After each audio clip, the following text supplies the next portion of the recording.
Salut tout le monde, j'espère que vous allez tous très bien. Je sais que ce printemps, la randonnée, c'est pas facile avec le confinement. Là, j'ai vu sur Facebook et Instagram que plusieurs d'entre vous avaient commencé. Je trouve ça vraiment cool. Puis je voulais vous donner quelques petits trucs pour éviter de vous blesser. Pourquoi je veux vous donner des trucs en début de saison comme ça? C'est parce que la plupart des gens que je traite pour des blessures de randonnée en physio, c'est des gens qui ont progressé le degré de difficulté de leur randonnée trop rapidement et qui se sont blessés.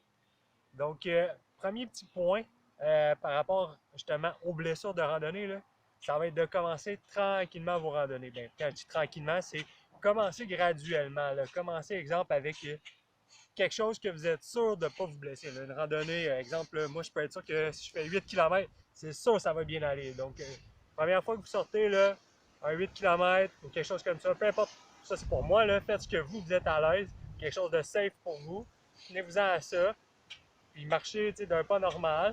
Mais une chose à vérifier, c'est la distance pour commencer. Quand je dis distance, c'est ça, c'est de progresser bien tranquillement. Puis après ça, les randonnées que vous faites après ça, vous pouvez augmenter graduellement, mais toujours en restant confortable, puis augmenter pas trop vite.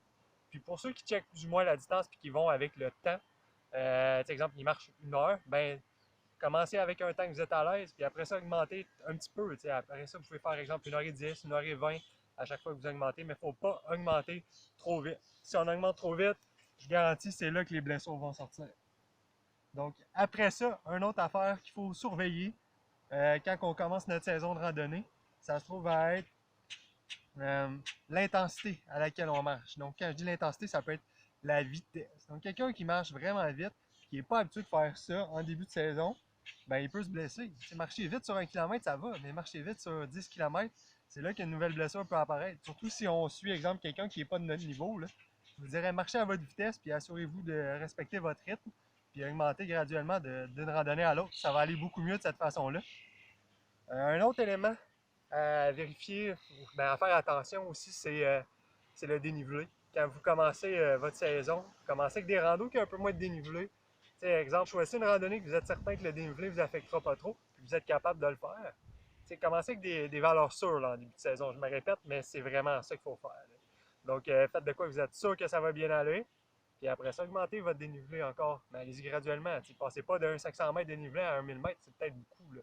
Vous pouvez y aller, exemple, c'est tout à titre d'exemple. Allez-y selon vos capacités, mais ça peut être 500, 600, 700, des chiffres comme ça. Là, mais moi, je ne passerais pas de 1000 à 1500, exemple. C'est peut-être trop là, des 500 d'une shot. Ensuite, un autre élément à considérer en début de saison, c'est le poids de votre sac à dos.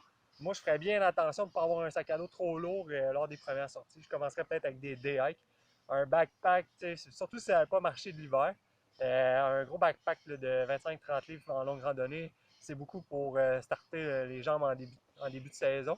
Vous risquez de faire soit une tendinite ou une irritation, là, un syndrome fémoro-rotulien de friction au niveau de la rotule.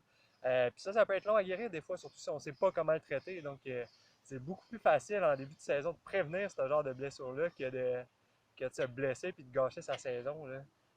Dernier petit point qui me vient en tête pour encore une fois éviter de se blesser en début de saison de randonnée, ça serait de faire attention au type de terrain qu'on choisit. T'sais, un petit peu comme tous les autres éléments. Choisissez un terrain qui n'est pas trop accidenté en début de saison pour vous remettre comme à l'aise. Pratiquer votre jeu de pied, être sûr que vous utilisez bien vos bâtons pour être sûr que toute votre biomécanique est bonne. Et après ça, vous pouvez vous lancer dans des terrains beaucoup plus techniques qui vont vous demander, exemple, plus d'équilibre, qui vont vous demander de faire des beaucoup plus grandes enjambées, de faire tout le temps des squats ou des grands lunges, comme il peut y avoir parfois, exemple, dans les Adirondacks. Comme un exemple concret, moi, j'irais peut-être plus commencer avec une montagne comme, exemple, Mont-Saint-Bruno, Mont-Saint-Hilaire, des plus petites montagnes dans les Adirondacks où le dénivelé, où le terrain va être moins accidenté, moins de grosses roches, moins de grosses flaques de boîte à sauter. Toutes ces petites affaires-là, c'est toutes des choses qui peuvent venir vous user. Puis vous pouvez vous blesser, ou justement faire un faux mouvement, être moins à l'aise. Donc, puis tomber, puis vous faire mal à quelque part. Fait que la difficulté du terrain, je dirais, c'est un autre truc à vraiment faire attention. Souvent, c'est négligé. Puis, tu sais, c'est ça, ça rentre dans être à l'aise dans ce qu'on fait, puis aller graduellement, augmenter petit peu par petit peu, toujours être en confiance. Puis aussi, une autre petite chose qui pourrait vous aider là, pour justement bien progresser dans votre saison de randonnée, c'est sortir souvent. Habituez vos muscles justement au stress mécanique qui implique la marche. Donc, sortez souvent, marchez beaucoup. Déplacez-vous en marchant même dans votre coin, dans votre quartier. C'est important, surtout si vous n'avez pas vraiment d'autres montagnes proches. C'est comme moi, j'habite en Montérégie, ultra plat chez nous, il n'y a pas une côte. Donc, pour rester en forme, ce que je fais pour justement habituer soit mes tendons, mes ligaments, puis tous mes tissus qui tiennent mon corps ensemble, c'est ça qui est à risque de se blesser en début de saison, bien plus que nos muscles. Fait que moi, j'habitue ces tissus-là en sortant souvent. Je fais souvent de la course ou de la marche. J'essaye d'en faire 3, 4, 5 fois par semaine, justement pour que mon corps s'habitue, puis qu'une fois en montagne, ça aille bien, puis que je sois nickel. Donc, essayez ça, puis laissez-moi savoir dans les commentaires ce que vous pensez de ces petits conseils-là. C'est rien de super concret avec des répétitions et tout, mais je pense que c'est un petit peu de théorie qui peut faire du bien, puis c'est des choses qu'on oublie souvent.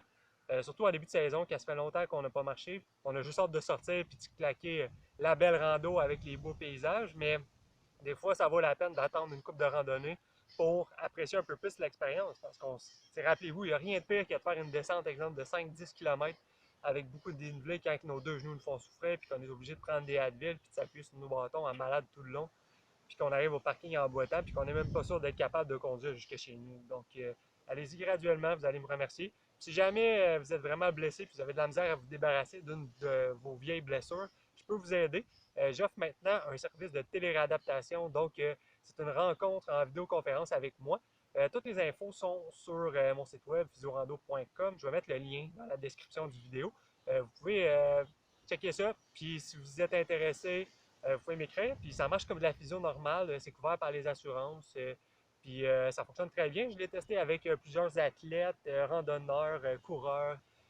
Puis les gens sont très satisfaits. Donc, gênez-vous pas à me contacter. Ça va me faire plaisir de vous aider. Fait qu'on se dit à bientôt. Salut tout le monde. Bonne rando.